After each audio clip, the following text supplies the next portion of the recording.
नमस्कार साथियों। तो एक बार फिर से हम आप सभी का स्वागत करते हैं फार्मा जर्नी में। और मुझे उम्मीद है कि आप सभी स्वस्थ होंगे, हेल्दी होंगे और अपनी पढ़ाई को अच्छे से पूरा कर रहे होंगे। ये फार्मास्यूटिकल एनालिसिस हम कवर अप कर रहे थे यूनिट 1, और उसके कुछ टॉपिक्स लेफ्ट ओवर रह गए थे और ये वीडियो थोड़ा समय के बाद आ रहा है, थोड़े कारणवश। तो आप निश्चिंत रहें, एक-एक टॉपिक को कवर अप किया जाएगा, आप तक पहुँचाया जाएगा और आप मुझे उम्मीद है कि आप सभी को अच्छे से समझाया भी जाएगा। तो जो हमने पिछली क्लास में देखा था, आपने 2-3 चीज़ों को अच्छे से देख लिया था, जैसे expression, concentration terms and solution. फिर उसमें आपने टाइट्रेशन वगैरह इन सारी चीज़ों को आपने पढ़ा था, अलग-अलग कंपाउंड के। आज जो हम देखेंगे इस टॉपिक में, वो हम देखने वाले हैं एरर, ठीक है? एरर क्या होते हैं और इसको हम कम कैसे करते हैं? एरर, आप इस टर्म से वाकिफ होंगे। एरर का मतलब होता है गड़बड़ी, मतलब किसी भी काम में कोई गड़बड़ी आना, अड़चन आना, उसको हम एरर कह सकते हैं। तो एरर जो है सिर्फ आपके जीवन में नहीं, आपकी जिंदगी में नहीं, ये हमारे फार्मेसी में भी आता है और इसका बहुत बड़ा रोल है। एरर से ही चीजें अच्छी भी होती हैं और चीजें खराब भी हो जाती हैं। अब इस चीजों को हम देखेंगे कि एरर हमारे लिए फायदेमंद कैसा है और एरर हमारे लिए नुकसान कैसे करता है। तो पहले हम एरर को समझते हैं। एरर एक तरीके से डिफरेंस है ऑब्जर्व वैल्यू का, that is your experimental value, and the true और एक्सेप्टेड वैल्यू। ठीक है, अब मान लो मैं इसको एक एग्जांपल समझाता हूँ।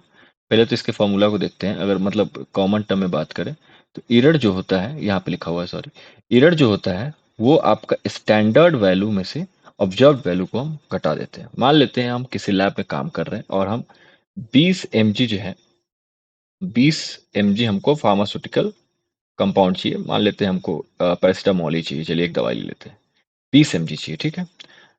आपको ये 20 mg चाहिए, that is your accepted value और ट्रू वैल्यू, मतलब एक्चुअल वैल्यू आपको इतना चाहिए। लेकिन जब आप बना रहे हो और उसका वे कर रहे हो, तो उसमें जो एक्चुअल पैरासिटामोल है, मान लो कभी 19 आ रहा है या 18 आ रहा है या 17 आ रहा है, कुछ भी आ सकता है, ठीक है। That is your observe value, मतलब लैब में आपने कितना एक्चुअल पैरासिटामोल को बनाया, that is your observe value.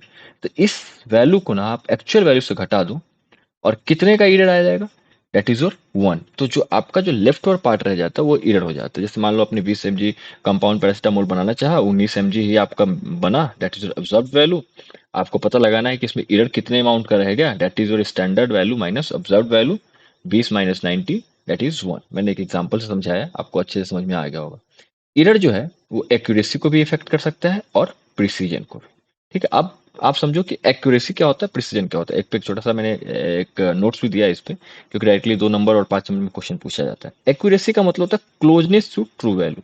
मतलब मान लो आपको 25 ml चाहिए कोई कंपाउंड, ठीक है, 25 ml कोई कंपाउंड चाहिए, और आपका एक्चुअल कितना आ रहा है, 24.9, है ना, इतना आ रहा है, या 25.01 इतना आ रहा है। मतलब ये देखो क्लोज टू है ना, मतलब आपका 25 के एकदम क्लोज है ना। That is your accuracy. Precision क्या होता है कि रिजल्ट को बार बार आप करके देख रहे हो और फिर उसमें से जो एक एवरेज वैल्यू आ रहा है या जो एक कॉमन वैल्यू आ रहा है आपको नियर बाई वैल्यू, उसको हम प्रिसाइज वैल्यू मान लेते हैं कि नहीं, मतलब ये आपका प्रिसाइज वैल्यू हो सकता है और यही आपका मतलब रिजल्ट है। जैसे आपने एक काम किया, वो काम किया, पहले बार में 2 आया, फिर 2.1 आ गया, ठीक है, और फिर 3 आ गया, फिर 2.1 आ गया। 3 तो कुछ ज़्यादा हो गया, इसको 3 को हटा देते हैं। 2.5 आ गया, 2.2 आ गया, 2.02 आ गया, 2.03 आ गया। तो आप उसमें से एक प्रिसाइज वैल्यू जो कि बार बार रिप्रोड्यूस हो रहा है, बार बार रिपीट हो रहा है, that will be your precise value. ठीक है, अब देखेंगे कि एरर जो है कैसे एक्यूरेसी को इफेक्ट करता है, कैसे प्रिसीजन को भी इफेक्ट करता है। मैंने यहाँ पे परसेंटेज एरर का भी फॉर्मूला दिया है। ये मेनली बहुत ही कम पूछा जाता है, लेकिन जीपैट एग्जामिनेशन और फर्दर एग्जामिनेशन जो आप फर्दर डिग्री परस्यू करोगे तो इसमें ये फॉर्मूला पे डायरेक्ट बेस क्वेश्चन आता है। That is standard value minus observe value by standard value into 100, S by O by S, S O S, emergency वाला एस ओ एस याद रखिए, S minus O by S into 100, that is your percentage error. 100 से multiply किया क्योंकि हमें percentage निकालना है। अब मैंने यहाँ पे एक एग्जाम्पल दिया है, ये आपका एग्जाम्पल है, ठीक है। एग्जाम्पल क्या है कि डॉक्टर जो है MgSO4 जो है, मैग्नीशियम सल्फेट, उसके जगह पे मॉर्फिन सल्फेट, मतलब डॉक्टर क्या राइट कर रहा है, वो लिखना चाह रहा है मॉर्फिन सल्फेट, लेकिन लिख क्या दिया उसने, मैग्नीशियम सल्फेट। तो ये बहुत बड़ा ब्लंडर हो गया एक तरीके से। आप लेने गए कुछ और दवाई, तो ये कुछ और थी। तो ये क्या करेगा, एक तो कंफ्यूजन क्रिएट करेगा, मैग्नीशियम सल्फेट और मॉर्फिन सल्फेट के बीच में कंफ्यूजन क्रिएट कर रहा है। बट और इसके साइड इफेक्ट क्या होंगे, जो आउटकम होगा पेशेंट पे, वो भी आपको पता है कि कितने डेंजरस हो सकते हैं। प्रिस्क्राइब, रॉन्ग डोज प्रिस्क्राइब हो सकता है, 500 mg की जगह पे 50 mg प्रिस्क्राइब कर दो, ये भी एक तरीके का एरर है। एक जीरो का एरर है, लेकिन समझो कि कितना, अप्रॉक्स 10 टाइम का ये अप्रॉक्स एरर है। अब एरर तो है, लेकिन एरर आता कैसे है? किसी भी चीज में गड़बड़ी अपने आप तो नहीं आ जाता, एरर आने का कुछ ना कुछ तो रीजन होगा, है ना? तो हम दवाई की बात कर रहे हैं, तो हम अपने लैब में चलते हैं, क्योंकि दवाई तो वहीं बनता है। तो लैब में क्या क्या हो सकता है एरर? पहला आपका आता है इंस्ट्रूमेंटल एरर, दूसरा ऑपरेशनल एरर जिसको हम पर्सनल एरर से भी कहते हैं, तीसरा reagent error, environmental errors, sampling error, और भी बहुत सारे एरर आते हैं। पांच पांच एरर आपके लिए इनफ है। देखो, इंस्ट्रूमेंटल एरर का मतलब क्या होता है ये समझिए। इंस्ट्रूमेंटल मतलब इंस्ट्रूमेंट, वो इक्विपमेंट्स और वो डिवाइस, ठीक है, जिसमें कि आप काम कर रहे हो। लैब में बहुत सारे डिवाइस होते हैं, बहुत सारे इक्विपमेंट्स होते हैं। आप एचएलपीसी देखोगे, आप यूवी देखोगे, फिर उसमें आप ओवन देखोगे, फिर फर्मेंटर देखोगे। These are some devices that mainly use in the formation of chemical compound and others drug. और फिर हायर एजुकेशन में जाओगे, हायर इंडस्ट्री में जाओगे, तो वहाँ पे बहुत बड़े बड़े इक्विपमेंट्स भी देखने को मिलते हैं। तो आप क्या करो कि इंस्ट्रूमेंट में ही कुछ एरर आ गया है ना, जैसे इम्परफेक्ट या अनकैलिब्रेटेड इंस्ट्रूमेंट, है ना। तो अनकैलिब्रेटेड इंस्ट्रूमेंट का मतलब कि कैलिब्रेशन मैंने आपको समझाया था कि पहले आपको जितना कंपाउंड लेना है, उसका नॉर्मलिटी, मोललिटी, या उसका वेट, टाइट्रेशन, आपको सब कुछ करके देखना है, ताकि आपको जो रिजल्ट मिले वो पूरा एकदम से कैलिब्रेट हो। टेस्ट ट्यूब में काम कर रहे हो तो टेस्ट ट्यूब पूरी तरीके से साफ होना चाहिए, उसके वॉल्यूम्स मेजर होना चाहिए। तो अगर ये सब अनकैलिब्रेटेड है, इम्परफेक्ट है, तो ये भी एरर कॉज कर सकता है। जैसे ब्यूरेट है, ब्यूरेट इज द इक्विपमेंट्स, है ना, जिसमें आप कुछ सैंपल लेते हो। अगर करेक्टली कैलिब्रेटेड नहीं है तो वैलेंस जो है उसमें एरर आ सकता है। ऑपरेशनल, पर्सनल, जो बंदा उस पर काम कर रहा है, that will be your analyst. वो जो काम कर रहा है उसके मिस्टेक के द्वारा भी एरर आ सकता है। जैसे मिस्टेक मेड बाय एनालिस्ट, आप कुछ काम कर रहे हो, आप लैब में काम करो, ग्लव्स नहीं पहने, आपके हाथ का जो कंटामिनेशन है वो चला गया आपके ड्रग्स या कंपाउंड में, तो that is also create some errors, है ना। यहाँ पे एग्जांपल भी दिया है, parallax errors while reading meniscus, wrong in point detections, procedures होता है उसको आप गलत पढ़ रहे हो, या इन पॉइंट आपका डिटेक्शंस गलत आ रहा है, this will also create some operational and personal error. अब आता है reagent error. Reagent error cause by impurity और the incorrect concentration of reagent. देखो, किसी भी कंपाउंड को बनाने के लिए आपको रॉ मटेरियल चाहिए, दैट इज योर रिएजेंट। आप रिएजेंट को कहाँ स्टोर कर रहे हो, कितना अमाउंट लेना है, कितना एक्चुअल अमाउंट होना चाहिए, किस के साथ रिएक्ट करना है, कौन सा कैटलिस्ट यूज करना है, इन सारी चीजों का आप अगर ख्याल नहीं रखते हो तो फिर वो एरर कॉज कर सकता है। जैसे जैसे आप एग्जांपल दिया है, सोडियम हाइड्रोक्साइड ऑब्जर्व CO2, मतलब जो वाटर ऑब्जर्विंग होता है, और सर यहाँ पे कार्बन डाइऑक्साइड वाटर ऑब्जर्विंग को हाइग्रोस्कोपी बोलते हैं। तो ये क्या है, उसके स्ट्रेंथ को चेंज कर सकता है। और भी बहुत सारी चीजें हैं जो कि मॉइस्चर को ऑब्जर्व कर लेते हैं, ऑक्सीडाइज हो सकते हैं, रिड्यूस हो सकते हैं, माइक्रोब्स का हमला हो सकता है उस पर। तो this will all the things will create some error, ठीक है। अब आते हैं इन्वायरमेंटल एरर। इन्वायरमेंट तो आप समझ ही रहे हो, बहुत सारे दवाई को ह्यूमिडिटी अलग चाहिए, प्रेशर अलग चाहिए, टेम्परेचर अलग चाहिए। तो these are some conditions or some media that can also creates error. फिर सैम्पलिंग एरर है, आप सैंपल को स्टोर कहाँ कर रहे हो, फिर आप सैंपल का जो कंटेनर ले रहे हो वो साफ है या नहीं, कैलिब्रेटेड, ये सारी चीजें आपको ख्याल रखना है, ठीक है। देखो, मैं बता रहा हूँ एरर जो है डायरेक्ट क्वेश्चन पूछा जाता है 10 नंबर का। आपको एरर जब 10 नंबर के क्वेश्चन आएंगे, आपको सारी चीज मेंशन करने पड़ेगी, डिफिनीशन, सोर्स, टाइप, मिनिमाइजेशन। आपको एक एक चीज मैं इसलिए अच्छे से बता रहा हूँ ताकि आप एक एक चीज को पॉइंट वाइज अच्छे से लिख सको, क्योंकि ये स्कोरिंग एरिया है। इसमें कोई ना ज्यादा कोई फॉर्मुलेशन है, ना ही रिएक्शन है, ना ही टाइट्रेशन वाला पार्ट है, ना ही प्रोसीजर है। आपको छोटी थोड़ी पार्ट है, उसको समझना है और लिख के आना है। तो ये थ्योरी वाला पार्ट है, और स्कोरिंग एरिया है, तो आप इसको कोशिश करेंगे कि छोड़े नहीं और अच्छे से करके जाए। अब हम अगले टॉपिक पे देखते हैं, that is your types of error. मतलब एरर कितने टाइप के हो सकते हैं। मेनली बहुत सारे टाइप के हो सकते हैं, लेकिन हमें जो पढ़ना है वो मेनली है 3 टाइप। पहला है सिस्टमैटिक, दैट इज डिटर्मिनेट, उसको डिटर्मिनेट भी बोलते हैं, रैंडम, और तीसरा है ग्रॉस। ठीक है, एक एक चीज को हम देखते हैं। सिस्टमैटिक, देखो ये नाम से ही पता चल रहा है, एक तरीके से रिप्रोड्यूसिबल है ना, और प्रिडिक्टेबल एरर होता है, जो कि धीरे धीरे जो है ना रिजल्ट को इफेक्ट करता है एक डायरेक्शन में। या तो या तो एरर को बढ़ा देगा, या तो एरर को घटा देगा, ठीक है। और ये मेनली किसको इफेक्ट करता है, एक्यूरेसी को, ठीक है।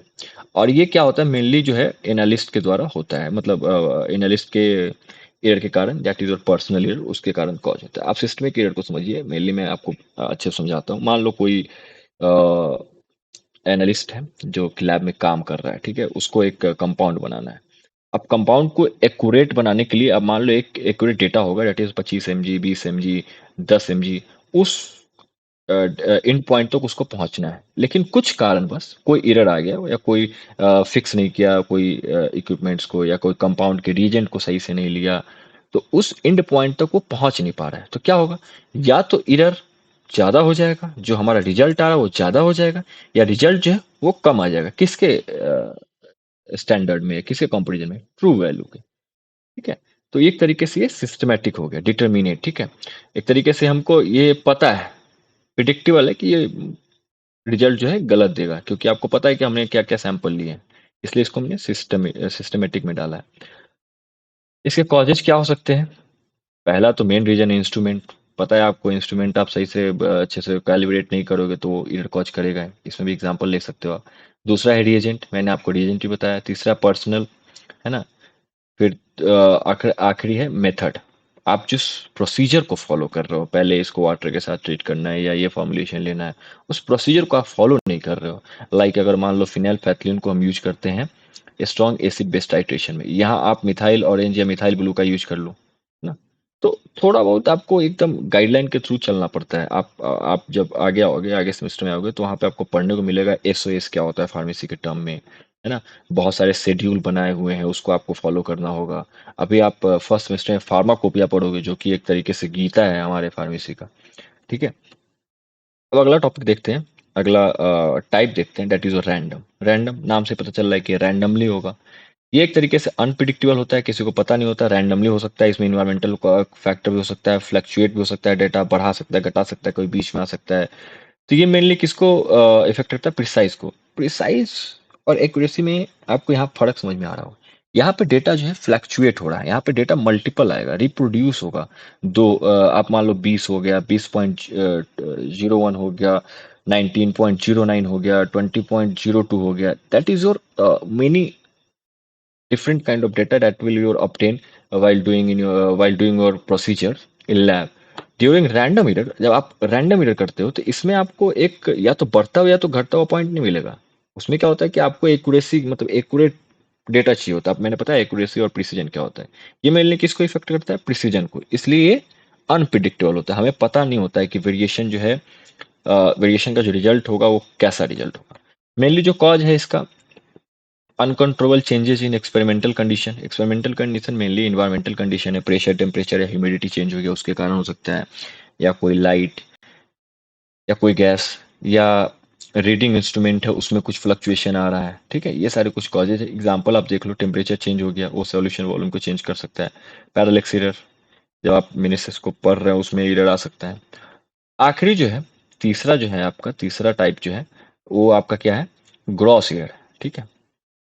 ग्रॉस मेनली कुछ नहीं होता है। ग्रॉस ग्रॉस का मतलब ही होता है सम टोटल, मतलब आप जितना कुछ किए ना उसको जोड़ दो, और उसका जो आउटकम है, उसका जो रिजल्ट है, उसको हम क्या बोल देते हैं? ग्रॉस बोल देते हैं। तो यहाँ हमने एरर के जो टाइप है वहाँ पे दो पार्ट पढ़ा हमने। सिस्टमेटिक पढ़ लिया, और दूसरा क्या पढ़ा? रैंडम। तो अब सिस्टमेटिक एरर और रैंडम एरर को आपस में जोड़ दो, दोनों जो एरर है उसको कंबाइन कर दो, और जो उसका रिजल्ट आएगा that will be your gross error. मुझे उम्मीद है कि आपको समझ में आ रहा होगा।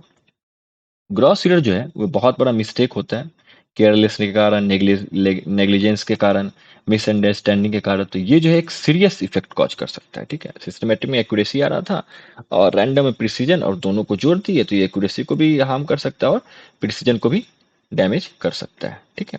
It is basically sum total of systematic line, मैंने आपको बता रखा है, ठीक है। आपको अगर थोड़ा बहुत भी समझ में आ रहा होगा तो मैं उम्मीद करूंगा कि आप जो भी आपके दोस्त हैं, भाई हैं, बंधु हैं, उनको शेयर करो, सब्सक्राइब करो। मैं नोट्स भी धीरे धीरे डालना शुरू कर दिया हूँ। आप एचएपी की यूनिट 1 को चेक करोगे तो सारे नोट्स वहाँ पे अवेलेबल है। जैसे ही यूनिट 1 ये खत्म होगा फार्मास्यूटिकल एनालिसिस के, इसके भी नोट्स आपको डिस्क्रिप्शन में आ जाएंगे। तो बस मुझे सपोर्ट चाहिए आपसे, बाकी ये कंटिन्यूटी बनी रहेगी। कॉज की बात करें तो ह्यूमन मिस्टेक, रॉन्ग एक्सपेरिमेंटल, जितने भी कॉज आपने रैंडम और सिस्टमेटिक में पढ़े हैं उसके दो दो चार चार पॉइंट आप पिक करके इसमें लिख सकते हो, ठीक है। एग्जाम्पल, आप 25 ml के बदले 52 ml रिकॉर्ड कर रहे हो सैम्पलिंग सॉल्यूशन। H2SO4 की जगह पे HCl यूज कर रहे हो, दोनों स्ट्रॉन्ग एसिड है लेकिन दोनों के यूजेज अलग अलग होते हैं, दोनों के काम अलग अलग होते हैं। तो ये सारी चीजें आपके ग्रॉस ईरर कॉज कर सकते हैं। अब तो हमने पढ़ लिया ईरर क्या होता है, लेकिन अब एरर को कंट्रोल कैसे करते हैं, उसको तो देखना ज़रूरी है ना। That is your method of minimising error. सबसे पहला पार्ट जो है कैलिब्रेट करना। कैलिब्रेट करने का मतलब होता है कि इंस्ट्रूमेंट के रीडिंग को कंपेयर करना है स्टैंडर्ड रीडिंग के साथ। स्टैंडर्ड एक डेटा होता है जो कि आपका मेंशन होता है पहले से, और आप जब जिस इंस्ट्रूमेंट पे काम कर रहे हो तो पहले उसको आप फिक्स करते हैं उस वैल्यू से, ताकि जो हमारा फर्दर रिजल्ट है उसमें फ्लक्चुएशन ना हो, एक्यूरेट हो एंड प्रिसाइज हो। ठीक है, जैसे उसके वॉल्यूम मेजर करना, टाइट्रेट करना, वॉश करना, है ना। बहुत सारे कैलिब्रेशन प्रोसीजर होते हैं, आप मोलरिटी, नॉर्मलिटी ये सभी निकाल सकते हो। Since systematic error rise from faulty or miscalibrated instrument, calibrate ensure the accuracy of the measurement and help in the minimizing the such error। ये मेनली क्या है, एक्यूरेसी को प्रोवाइड कराता है, प्रिसीजन भी इसको प्रिसीजन में भी हेल्प करता है, लेकिन मेनली ये क्या है कि सिस्टमेटिक एरर को कैंसल आउट करने में हेल्प करता है। दूसरा जो है वो है ब्लैंक डिटर्मिनेशन। ये डायरेक्टली 2 नंबर में पूछा जाता है, बता रहा हूँ मैं। Minimisation of method of minimisation 5 number में आ सकता है, 2 नंबर में अगर आएगा तो मैं जो ये आपको छोटा छोटा डिफिनेशन बता रहा हूँ, ये डायरेक्टली आपको पूछ दिया होगा। Define blank determination, calibration of, ये सारी चीजें आ सकता है। Blank determination is an experiment carried out under the same condition as the actual analysis। ठीक है, but without the analyte substance to be the measure in order to the measure of correct error. देखो ये एक तरीके से comparative analysis है। ठीक है, आप कॉम्परेटिव, आप ये थ्योरी आपको थोड़ा लैंग्वेज थोड़ा टफ लग रहा हो, मैं आसान भाषा में आपको समझाता हूँ। आप मान लो कोई सॉल्यूशन को आप एक लैब में बना रहे हो, ठीक है, और उसमें बार बार एरर आ रहा है। आप क्या करोगे कि उसी कंडीशन में, उसी टेम्परेचर में, उसी प्रेशर में आप किसी और कंपाउंड को ला के बनाओगे और फिर कंपेयर करोगे कि ये एरर एक्चुअल सिर्फ इसी कंपाउंड में आ रहा है या इसमें भी आ रहा है, और अगर एरर आ रहा है तो एक्चुअल कितना आ रहा है।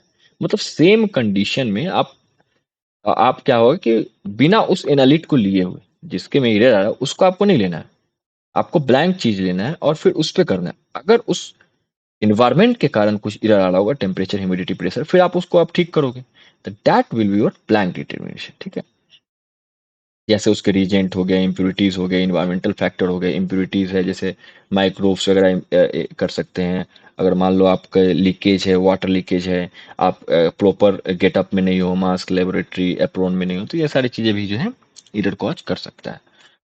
अगला है इन्वायरमेंटल फैक्टर को कंट्रोल करना है। ये तो हाइग्रोस्कोपिक, मॉइस्चर, मटेरियल, ये सारी चीज़ आपको पता होगा, टेम्परेचर, ह्यूमिडिटी, प्रेशर। अगला है use of pure and standard reagent. ये तो सबसे इंपॉर्टेंट है, आपको जो रिएजेंट लेना प्योर होना चाहिए, फ्रेश होना चाहिए, कैलिब्रेटेड होना चाहिए, उसके डेटा रिकॉर्ड होना चाहिए। अगला जो है पैरेलल डिटर्मिनेशन। देखो ब्लैंक डिटर्मिनेशन खाली डिटर्मिनेशन होता है, पैरेलल में क्या होता है कि अलग अलग सैंपल लेते हैं हम, मतलब 4-5 सैंपल ले लिए और 4-5 हल अलग अलग सैंपल को क्या होता है कि इंडिपेंडेंटली, इंडिविजुअली डिटरमाइन करते हैं। ठीक है, फिर अलग अलग कंडीशन में ले जाकर उसको चेक करते हैं, फिर उसके एरर को चेक करते हैं कि ये सारे सैंपल में आ रहा है या सिर्फ एक सैंपल में आ रहा है। जैसे मान लो ये एक सैंपल है, ठीक है, ये आपका सैंपल है, फिर ये दूसरा सैंपल है, ठीक है, ये आपका तीसरा सैंपल है। तो आप जैसे एक लैब है, ये आपका एक लैब है, ठीक है, और इस लैब में आप इसको काम कर रहे हो, तो पहले क्या करोगे कि सिर्फ इस सैंपल पे आप काम करो। ठीक है, इस सैंपल में कुछ कंपाउंड होगा, इस सैंपल पे काम करो, फिर इस सैंपल पे सेपरेटली अलग से काम करो। ठीक है, जो सेम टेम्परेचर है, कंडीशन आपको सेम रखना है। सेम कंडीशन में आइडेंटिकल, देखो यहाँ पे लिखा अंडर आइडेंटिकल कंडीशन। ठीक है, टेम्परेचर, प्रेशर, ह्यूमिडिटी या जो भी चीजें आपके फैक्टर्स, उसको आपको कॉमन रखना है। और फिर फर्दर जितने भी आपके सैंपल है उसको कंपेयर करना है आपको। ठीक है, कि एरर एक्चुअल आ कैसे रहा है, क्यों आ रहा है। That is your parallel determination. ठीक है, अगला टॉपिक है that is accuracy and precision. Accuracy मैंने बता दिया, क्लोजेस्ट वैल्यू। ठीक है, फ्रीडम, ये एक तरीके से सिस्टमेट एरर को खत्म करने में हेल्प करता है। एग्जाम्पल के तौर पर देख लीजिए, आपका वेट 50 ग्राम है और मेजरमेंट आपका 49.98 ग्राम आया, तो आप इसको एक्यूरेट करने के लिए आप इसको वैल्यू को मान लेते हो, तो हाई एक्यूरेट है, 0.2 ग्राम का ही फर्क है, तो ये हाईली एक्यूरेट है। प्रीसीजर एक तरीके से ये भी क्लोजेंस एग्रीमेंट होता है, लेकिन ये सीरीज ऑफ मेजरमेंट होता है, ये एक मेजरमेंट नहीं, सीरीज। देखो यहाँ पे रिपीटेड टाइट्रेशन से क्या हुआ कि यहाँ पे 25.10, 25 अगर 25.9, तो इसमें एक तरीके से डेटा क्या निकल गया, 25। तो एक तरीके से ये हाईली प्रिसाइज हो गया क्योंकि सब में 25-25 के क्लोज में है। ठीक है, तो आपको एक्यूरेसी एंड प्रिसीजन समझ में आ गया होगा। अगला टॉपिक जो है वो आपका है सिग्निफिकेंट फिगर। नीट और जेई वाले बहुत पढ़े होंगे, जब आप शुरुआत में जाते हो और जो छोटा वाला मैथ होता है उसमें आप इसको देखते हो। सिग्निफिकेंट फिगर का मतलब होता है जितने भी डिजिट है, जिसका मतलब है, जिसका इंफॉर्मेशन है, जो कि प्रिसाइज वैल्यू को डिटरमाइन करने में हेल्प करता है, that all will be consider as significant figure. ठीक है, ये मेनली कुछ डिजिट और उसके प्लस माइनस आप उसको लगा सकते हो, उसको कंसीडर करते हैं सिग्निफिकेंट फिगर के डेफिनेशन में। मेनली रूल पूछे जाते हैं या आपको नंबर दे दिए जाएंगे और पूछेंगे कि बताओ कि इसमें कितने सिग्निफिकेंट फिगर है। आप रूल को एकदम अच्छे से देखोगे, ठीक है। ये 2 नंबर में आता है, डायरेक्टली एग्जाम्पल देंगे और पूछा जाएगा कि कितने सिग्निफिकेंट है। पहला रूल जो है, all non zero digit are significant. देखो यहाँ एग्जाम्पल है 245, ये भी नॉन जीरो है, ये भी नॉन जीरो, ये भी नॉन जीरो, तो 1 2 3 इसमें कितने हो गए सिग्निफिकेंट फिगर, दैट इज 3। दूसरा है zero between non digit are significant. देखो यहाँ पे 2003, ये आपका नॉन जीरो है, ये भी नॉन जीरो है, और ये जीरो जीरो है, दो नॉन जीरो के बीच में है, तो ये हो गया 4 सिग्निफिकेंट फिगर। अगर ये ऐसे होता 2300, इसमें आप 4 सिग्निफिकेंट फिगर आप इसको नहीं बोल सकते। इसमें देखो दो ही है, और ये दो जो नॉन जीरो है, ये सॉरी जो दो जीरो है, ये दो नॉन जीरो के बीच में नहीं है, इसलिए इसका सिग्निफिकेंट फिगर कितना होगा, दैट विल बी योर 2। मतलब इसमें दो सिग्निफिकेंट फिगर है। अगला जो है, leading zeros are not significant. जो बढ़ता हुआ मैंने बताया ना, दो दो के बीच में नहीं आएगा, दो नॉन जीरो के बीच में नहीं आएगा, उसको कंसीडर हम नहीं करते। इसमें देखो 0.0045 है, तो ये 4 5 ही सिर्फ कंसीडर होगा, तो इसमें कितने हो गए, दो हो गए। Trailing zero in a number with a decimal point are significant. आप ध्यान रखना, यहाँ पे मैंने डेसिमल नहीं लगाया था। अगर उसमें डेसिमल लगा हुआ है तो उस जीरो को कंसीडर करेंगे। डेसिमल अगर बाद में लगा है, मतलब ट्रेल कर रहा हो, ठीक है, यहाँ ट्रेल कर रहा है, नॉन जीरो के बाद में लगा हो, इसलिए इसको हम काउंट करते हैं, इसलिए इसमें 4 हो गए। अगर यही जीरो पहले लगा दें हम, 0 0 2 5, तो इसमें जो है सिर्फ दो सिग्निफिकेंट फिगर आएगा। आप कंफ्यूज नहीं होंगे, देखो यहाँ पे सारे रूल अलग अलग तरीके से अच्छे से लिखा हुआ है। अगला है trailing zero in a number without a decimal point may or may not be significant.